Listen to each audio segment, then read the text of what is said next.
Bonjour à tous et bienvenue dans Jump, le podcast de ceux qui, comme moi, veulent faire le grand saut dans l'entrepreneuriat. Après 3 mois à vadrouiller sur le continent américain, me voici de retour à Paris, où je reçois cette semaine Bradley Lafont, cofondateur des boulangeries Ernest et Valentin.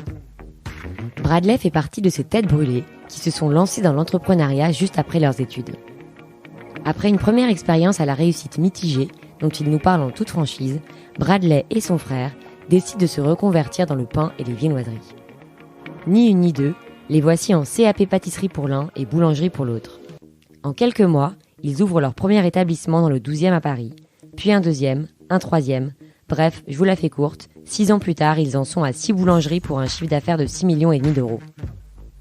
Bradley nous raconte les dessous de cette reconversion, du changement de rythme de vie avec des réveils très matinaux, aux difficultés d'obtention d'un prêt bancaire, puis au succès commercial de ces beaux établissements. Il y a malheureusement eu un petit bug de micro à la fin de l'enregistrement, alors ne vous étonnez pas que ça finisse un peu abruptement, mais malgré tout, si cet épisode vous plaît, n'oubliez pas de le dire autour de vous et sur iTunes. Bonne écoute. Bonjour Bradley. Bonjour Sarah. Bienvenue dans Jump. Merci. Alors Bradley, donc on est ici dans les locaux de Ernest et Valentin, la chaîne de boulangerie que vous avez montée avec ton frère. Est-ce que tu peux me raconter comment tu es devenu entrepreneur ? Bah écoute, moi j'ai fait une école de commerce qui s'appelle l'EDEC sur le campus de Nice. Alors je suis arrivé un peu en cours de formation parce que je suis arrivé en 2e année avant de faire un échange à l'étranger en Thaïlande.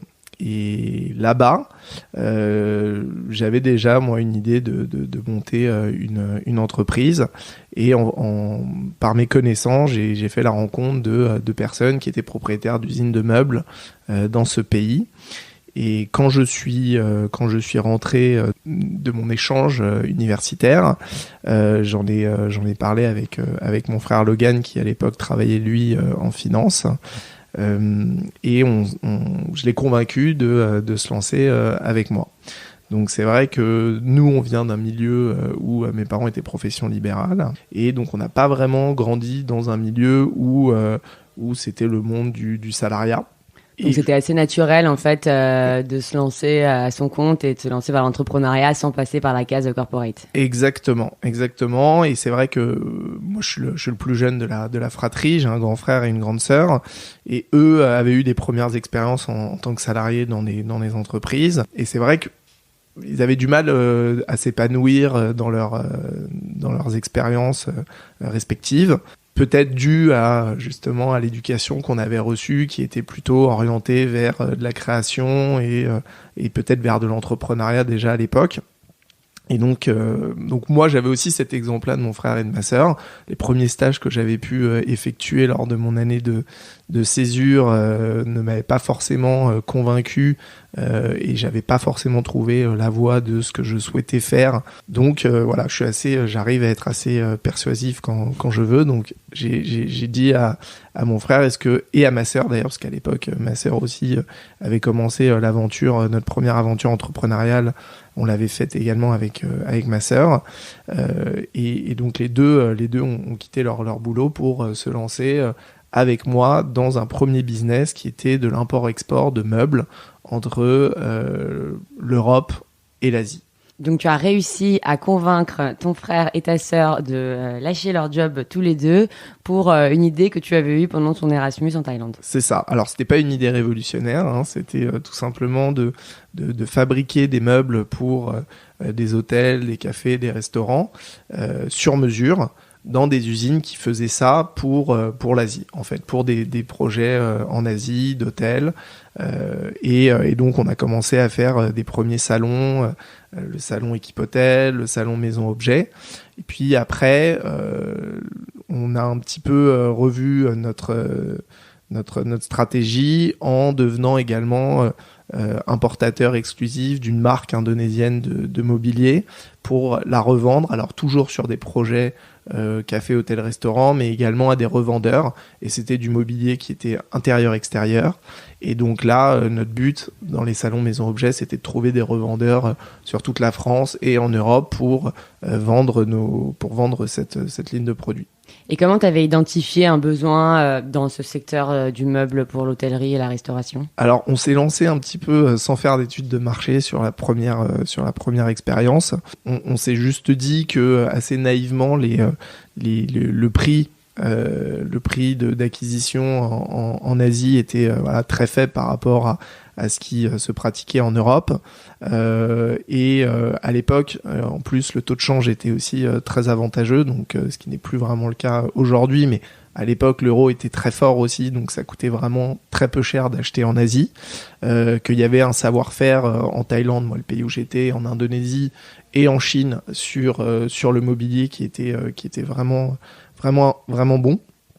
Donc finalement, sans faire d'études de marché, on s'est un peu lancé la fleur au fusil en se disant on y va. Il n'y avait pas d'investissement important à prévoir. On n'avait pas de salariés à recruter, c'était juste du bagou, du commercial, des marchés, faire des salons. Donc il y avait un petit peu d'investissement à faire pour s'inscrire dans ces salons-là et monter un stand. Mais on s'est dit ça sera une première expérience et puis de ça on va apprendre sur le tas pas mal de choses. Et puis ça nous permettra dans un second temps de réajuster si besoin. Donc on a fait ça pendant 2 ans et demi. Bon, ça a pas été forcément une expérience d'un point de vue économique très réussie, parce que finalement, on avait un chiffre d'affaires qui était relativement marginal, de l'ordre de 300 000 euros. Après, on n'avait pas beaucoup de frais, donc c'est que de l'achat-vente, donc c'est pas un métier où vous aviez beaucoup de frais. Mais voyant qu'on n'avait pas les perspectives très intéressantes, on a décidé de changer de Exactement. Secteur. On va juste revenir un tout petit peu sur les débuts de cette histoire parce que je veux juste comprendre comment vous avez mis ça en place. D'accord. Donc tu me dis que tu étais en Thaïlande, qu'on t'a présenté des usines ou des fournisseurs de meubles, c'est ça.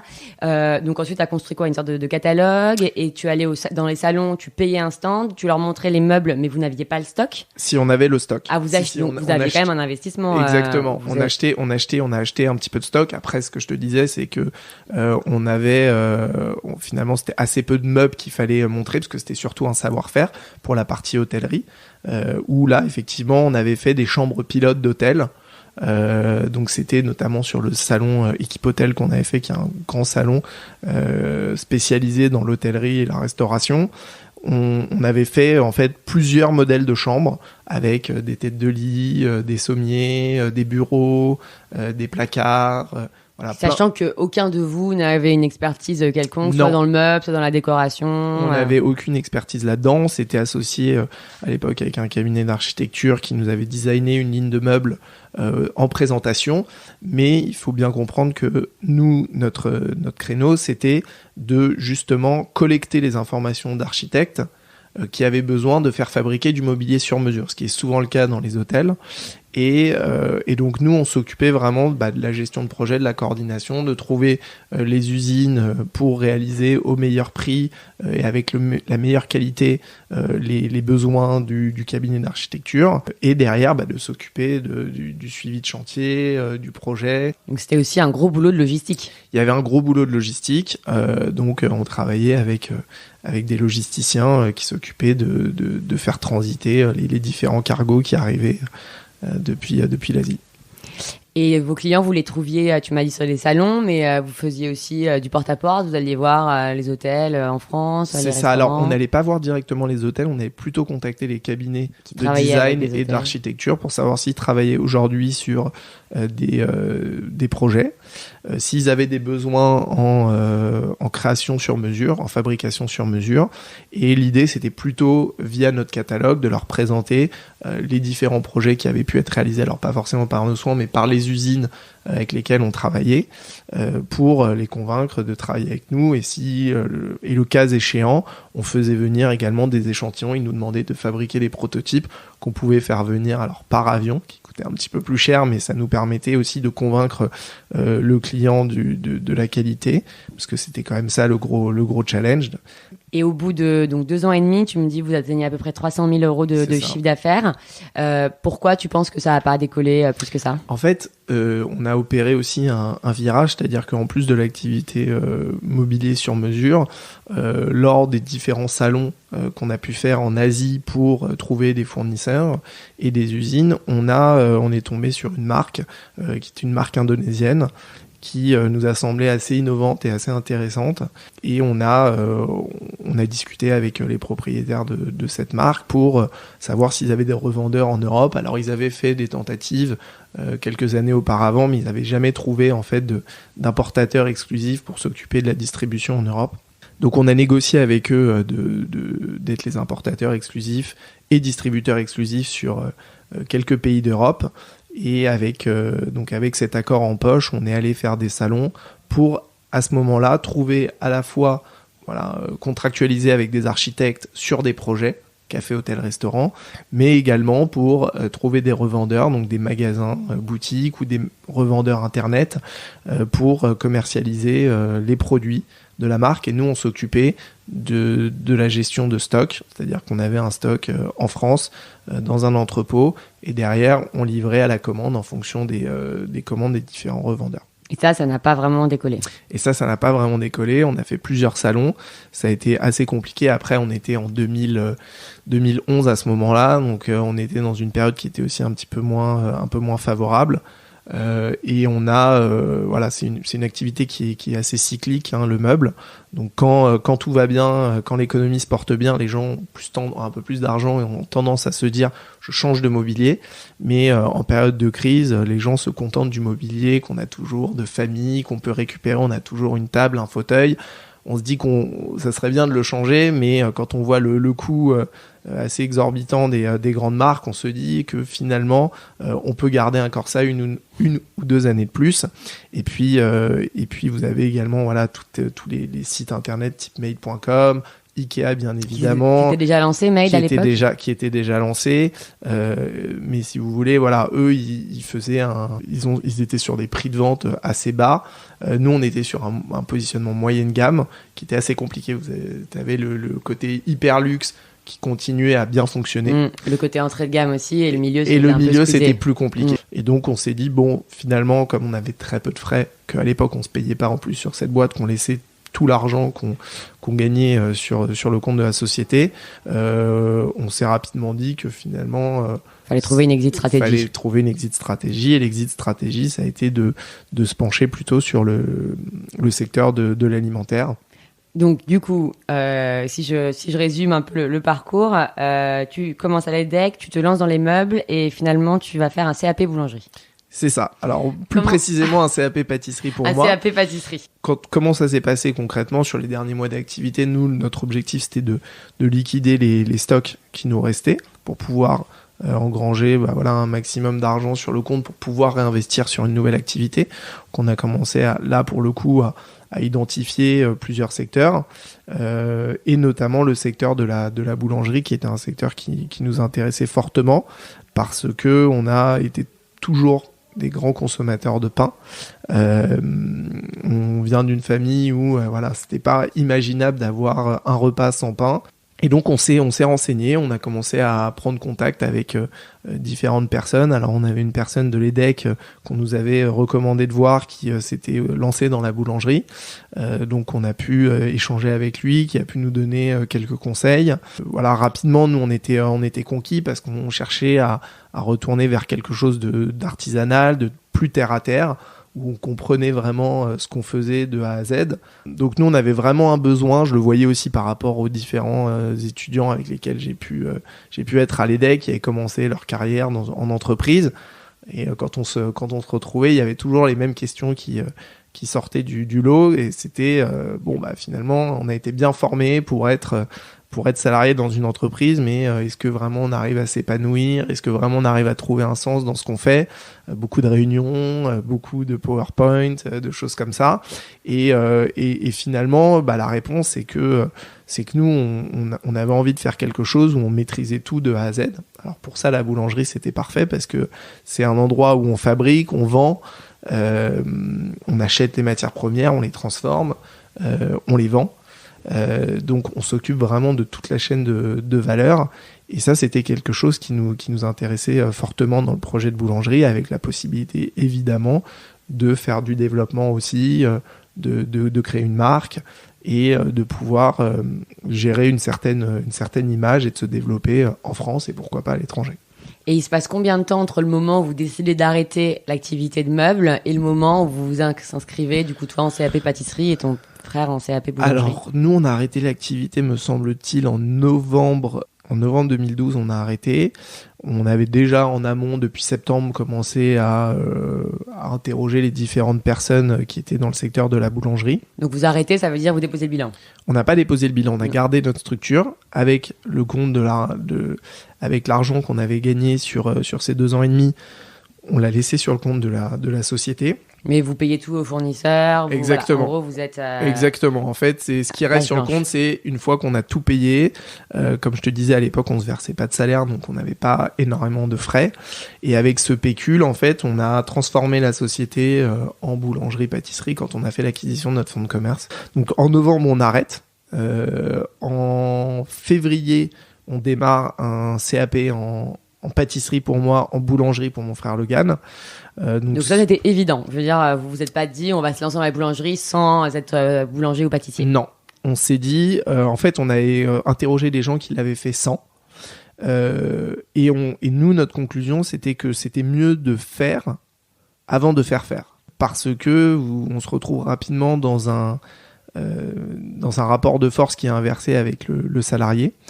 Quand on leur demande de faire des choses qu'on a nous-mêmes jamais fait, c'est assez compliqué lorsqu'il y a des erreurs qui sont commises de leur expliquer pourquoi de telles erreurs ont été faites. Donc nous, notre idée, c'était à la base, on se doutait bien qu'en faisant une reconversion professionnelle qui plus est de quelques mois, puisque le CAP qu'on a passé, c'était 4 mois. Donc c'est assez rapide. Normalement, un CAP, ça se passe en 2 ans quand on le fait de manière... quand on le fait à 16 ans, on va dire. D'accord, donc il y a des CAP spéciaux pour quand tu es en reconversion. Exactement. Qui sont accélérés en 4 mois. Exactement. Alors, il y a plusieurs formations. Il y a 4 mois, il y a 6 mois, il y a 1 an. À l'époque, on avait fait un CAP en 4 mois. Donc, c'était une formation qui commençait en février et on passait les examens en mai ou juin. Ce qu'on avait décidé dès le départ, c'était qu'il y en avait un qui ferait la pâtisserie et l'autre la boulangerie, pour pouvoir être complémentaires sur l'activité qu'on souhaitait reprendre. Et vous étiez avec des gens qui étaient tous dans la même configuration que Exactement. Vous n'étiez pas avec Exactement. Des ados, quoi. On était donc avec des gens en reconversion. Donc nous, on a passé notre CAP à l'école de boulangerie de Paris, qui est dans le 12e arrondissement, donc pas très loin de là où on se trouve aujourd'hui. Et on n'est qu'avec des gens en reconversion. Alors, c'est des profils tous très différents. Il y a des gens qui se lançaient... qui avaient une quarantaine d'années, il y avait des gens de 50 ans qui avaient un autre métier avant et qui voulaient se lancer, mais pour devenir salariés. Il y avait des gens qui avaient une précédente activité et qui, eux, voulaient se lancer pour créer une entreprise en boulangerie-pâtisserie. Et c'était difficile ? C'était difficile. Oui, le rythme est assez différent, parce que là, on commence les cours à 6h du matin. Il faut être habillé, changé en tenue. Donc, d'un point de vue horaire, c'est un peu différent de ce qu'on a pu connaître par le passé. Mais derrière, voilà, nous, on avait la motivation et la volonté. On voyait assez clair dans ce qu'on souhaitait réaliser. Donc finalement, ça s'est fait assez facilement. En plus, c'était assez cocasse parce qu'il y avait les 2 frères qui étaient en même temps dans cette formation-là. Donc pendant les pauses, on se retrouvait pour échanger sur ce qu'on avait appris pendant notre formation. Et dans le même temps, en fait, les après-midi, donc les cours se terminaient vers midi ou 13h, et les après-midi, on commençait nos recherches pour trouver des fonds de commerce, commencer à rencontrer différents acteurs de la boulangerie-pâtisserie en termes de fournisseurs. Et juste comment a réagi votre entourage quand vous leur avez annoncé que vous voulez vous lanciez dans la boulangerie ? Parce que aujourd'hui, c'est vrai que la restauration et les commerces de bouche ont un peu retrouvé leur lettre de noblesse, mais là, on était quand même il y a 6 ans, c'était le tout début. Tu me dis que tu viens d'une famille où tes parents sont profession libérale. Est-ce que ça a choqué ou est-ce que c'était assez naturel ? Non, alors assez naturel, non, parce que effectivement on n'avait pas dans notre entourage de gens qui étaient vraiment dans la boulangerie. Après, sur le fait de se lancer dans l'entrepreneuriat, c'était quelque chose qui était assez naturel.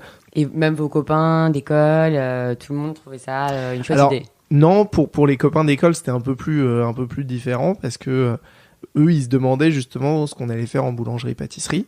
Alors, sur le côté monter son entreprise, tout le monde trouve ça génial sur le papier. Parce que finalement, quand on demande aux différentes personnes, beaucoup de gens ont envie de monter leur entreprise sans forcément passer le pas, franchir le cap. Mais en tout cas, pour la boulangerie, ils se demandaient, vous avez un concept particulier, qu'est-ce que vous souhaitez faire. C'était un peu étonnant de se lancer dans ce secteur-là. Et nous, on leur répondait juste que non, on avait juste envie de faire de bons produits, du bon pain, des bons gâteaux, des bons croissants. Alors, une fois que vous êtes diplômé de ce CAP, comment ça se passe c'est quoi les premières étapes? Donc, tu me disais que vous commenciez pendant même la formation à chercher des locaux, etc. C'est ça. C'était quoi les étapes clés? Comment ça se passait aussi avec les professionnels du secteur à qui vous aviez affaire? Comment vous faisiez recevoir? Est-ce que tu peux nous raconter un peu les débuts de cette aventure? Oui, bien sûr. Donc, nous, en fait, en parallèle de notre formation à l'EBP, on a commencé l'école de boulangerie de Paris. L'école de boulangerie de Paris, exactement. On a commencé à se lancer dans des recherches de fonds parce que l'idée, c'était quand même de se lancer assez rapidement après l'obtention du diplôme. Et c'est vrai qu'on n'a pas été accueillis de façon très chaleureuse parce que le milieu de la boulangerie est un milieu un peu archaïque qui est un petit peu à l'ancienne. Et des profils comme les nôtres à l'époque, il y en avait, mais ça faisait pas légion. Donc quand on est allé voir les marchands de fonds pour leur expliquer notre démarche et notre projet. Donc les marchands de fonds de commerce. Les marchands de fonds de commerce, exactement, pour qu'ils nous présentent en fait déjà des premières affaires. La réponse qu'on avait systématiquement, c'était revenez nous voir quand vous avez votre CAP. Mais sauf que nous, en fait, on voulait pas forcément perdre de temps parce qu'on sait que ça prend quand même un peu de temps entre le moment où on trouve et le moment où on est propriétaire du fonds. Il se passe quand même quelques mois et comme on avait vraiment pour projet de commencer assez rapidement après l'obtention de notre diplôme, on voulait faire ça vraiment en parallèle de nos études. Mais finalement, le seul fournisseur, on va dire, qui nous a ouvert la porte, c'était à l'époque le meunier avec lequel on travaille toujours aujourd'hui et qui livre l'intégralité de nos points de vente. C'est un meunier, je peux le citer, qui s'appelle Foricher et qui nous a reçus et qui, eux, avaient commencé à installer des personnes en reconversion et voyaient que ça se passait bien pour eux. Donc ils se sont dit finalement la boulangerie elle est en train d'évoluer. Ils se sont dit c'est des profils qui apportent une autre vision du marché, qui ont pour la plupart en tout cas une démarche qui est intéressante, de qualité, et donc pourquoi pas les accompagner dans le développement pour leur vendre nos farines, les former et faire en sorte que ces artisans finalement deviennent de bons artisans et puissent développer leur entreprise. Quand tu dis meunier, alors déjà c'est marrant, c'est un terme qu'on entend, qui rappelle juste les comptines enfantines, mais je pense que j'en ai jamais vraiment entendu parler. Donc c'est celui qui fournit la farine. Exactement. Mais c'est aussi celui qui vous a fourni le fonds de commerce. Alors dans ce cas précis, c'est lui qui nous a présenté le fonds de commerce, notre premier fonds de commerce, parce que aujourd'hui il y a plusieurs possibilités pour acquérir un fonds de commerce. Soit en passant via des marchands de fonds de commerce qui sont spécialisés en boulangerie-pâtisserie, soit via des meuniers qui ont dans leur portefeuille de clients des gens qui cherchent à vendre leurs affaires. Et donc du coup, le meunier peut vous appeler en vous disant j'ai tel client qui veut vendre, est-ce que ça t'intéresserait de visiter? Et auquel cas, lui, son intérêt, c'est d'être sûr que derrière, il va continuer à vendre la farine. Alors que si ça se fait via un marchand de fonds, peut-être que l'artisan qui reprend va se dire moi je change de meunier, donc lui il va perdre un certain nombre de quintaux de farine, ce qui ne va pas l'intéresser. Donc il a tout intérêt à vendre l'affaire en direct sans prendre de commission, mais pour être sûr que derrière la personne à qui il vend le fonds de commerce va continuer à lui acheter sa farine. Voilà. Ils achètent le blé à des agriculteurs qui cultivent le blé de manière raisonnée. Eux, ils ont le moulin, ils transforment en farine et ensuite ils livrent les boulangeries. Exactement. C'est comme ça que ça fonctionne. Et finalement, au fil de nos discussions, on a vu qu'ils nous ont accompagnés, ils nous ont donné des conseils, ils nous ont présenté une affaire, plusieurs affaires d'ailleurs. Et finalement, on s'est arrêté sur une affaire qui était dans le 12e arrondissement, 225 rue de Charenton. Et c'est sur cette affaire-là qu'on a fait notre première acquisition. Donc, vous avez réussi à signer comme vous l'aviez prévu avant la fin du CAP ? Alors, on a signé au moment de passer notre diplôme. C'était vraiment concomitant. Les négociations ont été, avec le vendeur, sont très très bien passées. Les personnes avec qui on a racheté sont vraiment des personnes fantastiques. C'était une entreprise familiale qui nous ont vraiment formés à leurs méthodes de travail, qui sont les méthodes qu'on utilise encore aujourd'hui dans nos différentes boulangeries. Là où ça a été plus compliqué, ça a été au niveau des financements bancaires, parce que on n'avait pas d'expérience dans le milieu. On sortait d'un diplôme, d'une formation de 4 mois. On avait fait 2 stages, pour ma part en pâtisserie et pour mon frère Logan en boulangerie. Et on allait voir les banques avec un business plan en leur disant on va reprendre une affaire, qui est une affaire qui en plus à l'époque tournait déjà plutôt bien, où il y avait toute une famille à l'intérieur qui tenait la boutique et qui allait, elle, partir pour se réinstaller ailleurs. Donc on allait se retrouver finalement avec que très peu de salariés. Et il a fallu aller convaincre les banques. Bah, ça n'a pas été simple. Alors que, tous les deux, ton frère et toi, vous avez fait des études d'école de commerce, vous avez, sur le papier, vous vous présentez bien, reprendre une affaire, ça peut paraître finalement assez évident. Oui. Et pour autant, aucun banquier vous fait confiance. Non, parce que en fait, à l'époque, c'était encore assez confidentiel, la reconversion en boulangerie-pâtisserie, qu'il y avait eu des gens qui s'étaient lancés, mais il y en avait finalement eu pas tant que ça, et que donc du coup, il y a une certaine inquiétude de la part du banquier, qui est quelqu'un de très raisonnable, qui a investi l'argent de façon très parcimonieuse. Exactement. Et donc on allait voir 10 banques. Et sur les 10 banques, on a eu 9 refus. Et on a eu que un accord. Mais c'est vrai que ça a été très très compliqué, pas mal de moments de doute, parce que la personne à qui on rachetait, le vendeur, lui devait aussi racheter une affaire. Donc il s'était mis d'accord avec nous, mais il attendait d'avoir les fonds exactement pour pouvoir lui-même se faire financer sur notre affaire. Donc ça a été une période qui a été assez stressante, et jusqu'au dernier moment, on s'est dit qu'on pourrait pas financer cette première affaire. Et donc vous avez besoin de combien Alors nous, on avait pris en premier crédit, on avait pris 540 000 euros de mémoire, et on avait apporté 25%. Et à aucun moment vous êtes dit que vous alliez aller voir des fonds d'investissement? À ce moment-là, jamais, parce que nous, dans notre business plan, on savait que c'était une activité dans laquelle on allait être rentable dès la première année, qu'on n'avait pas prévu de faire de développement à court terme, et donc on n'avait pas besoin d'aller voir un fonds d'investissement qui allait finalement prendre une part importante du gâteau, parce qu'on était tout petit. C'est le cas de le dire. Voilà, c'est le cas de le dire. Parce qu'on était tout petit, donc on s'est dit non, on va le faire par emprunt bancaire. Et puis traditionnellement dans la boulangerie-pâtisserie, c'est par emprunt bancaire que se financent les acquisitions.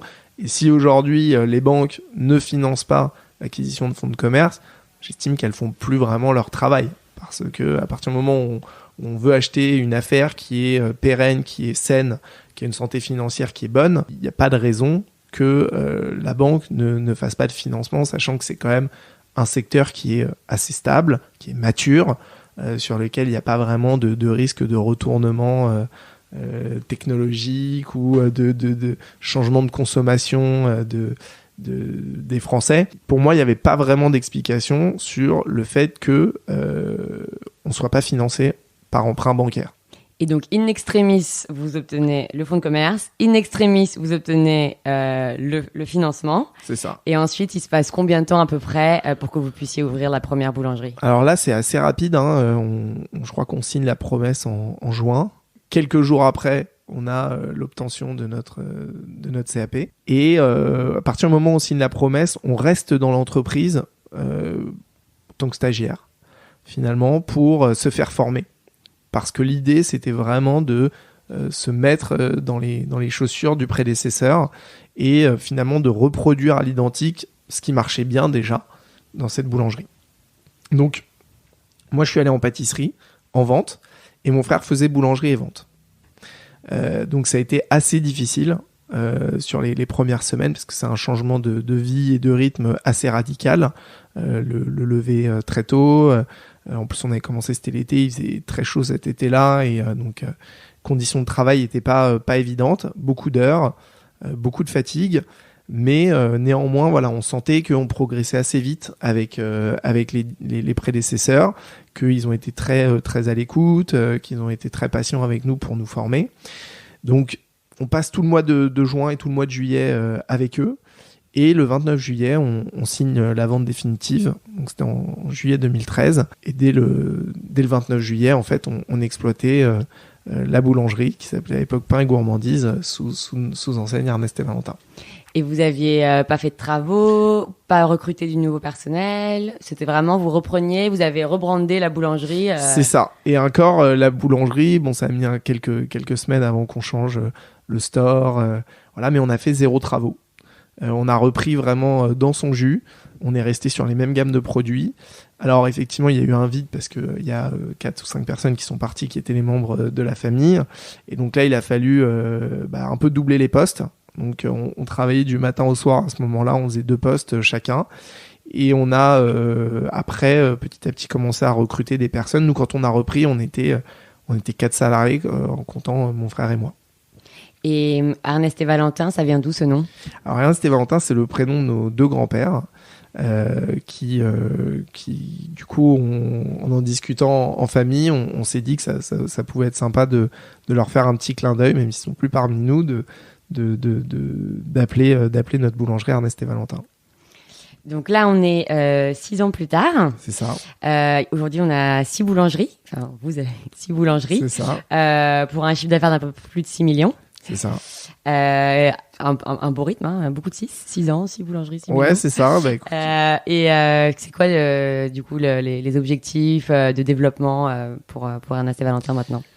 On a mis un petit peu de temps avant d'ouvrir la deuxième boutique. Un petit peu de temps. On a mis 1 an et demi. Alors, certaines personnes diront que c'était très rapide. Nous, on avait quand même déjà, quand on s'est lancé pour ambition d'ouvrir d'autres points de vente. Alors, on n'avait pas forcément de chiffres précis en tête, mais on savait qu'on voulait ouvrir plusieurs boulangeries. La première année, on n'a pas vu la lumière du jour. On a été du matin au soir dans notre boutique en tant que vraiment commerçant à faire les achats, la vente, la fabrication, le recrutement, la comptabilité. Voilà, c'était vraiment très très intense comme période. Donc cette première année, elle a été compliquée. Quand on a commencé à voir un peu la lumière du jour, on s'est dit que ça pourrait être intéressant de reprendre une deuxième boulangerie pour appliquer un peu ce qui fonctionnait bien dans notre première affaire. Et donc là, on est retourné voir des marchands de fonds et on a eu la possibilité d'acheter un deuxième emplacement qui était une boulangerie existante qui se portait, elle, pour le coup, pas très bien, dans le 3e arrondissement de Paris. Et voilà. Et puis après, de fil en aiguille, on a continué à notre petit bout de chemin. Alors ça s'est fait plutôt par opportunité, c'est-à-dire qu'on cherchait, on est en veille pour faire l'acquisition de nouveaux fonds de commerce, mais voilà, rien de presse. C'est un métier où finalement il y a beaucoup de process à mettre en place si on veut continuer à se développer dans la qualité, où on a rapidement beaucoup de personnes à gérer. Donc la partie ressources humaines est quand même un point très important du métier. C'est challenging. C'est très challenging. C'est très très challenging. C'est une des choses qui est le plus difficile dans ce secteur, et je pense de manière générale dans le secteur de l'alimentation, de la restauration. Alors, on va terminer cette interview par des questions que je pose toujours à mes invités. Est-ce que tu as un conseil pour les aspirants entrepreneurs, alors soit dans le secteur de l'alimentaire, soit d'une manière générale ? Alors, pour les aspirants entrepreneurs, moi, je vous dirais plutôt que il faut pas forcément construire un BP en béton armé. Un business plan, du coup. Un business plan en béton armé. Parce que finalement, c'est quand même assez difficile de faire des projections, que bien souvent, il faut un petit peu changer son fusil d'épaule ou se réorienter, et que de passer trop de temps sur un business plan, on procrastine beaucoup quand on est face à un fichier Word, à faire des projections, et que la réalité, elle est souvent tout autre. Merci beaucoup Bradley, et à la semaine prochaine les auditeurs.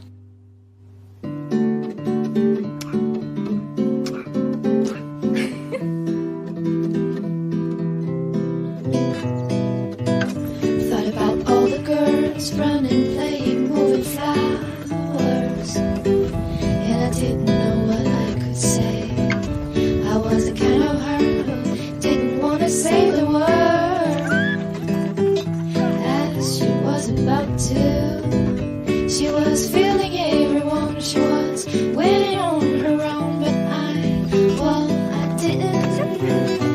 Cause I was up to play with girlies, and I was up to share my candy, that's all I got. To play with girlies, and I was up to share my candy, that's all I got. Easy. I was just a sketch done with love, but without the form, drawn by the greatest man of all. He was not sure about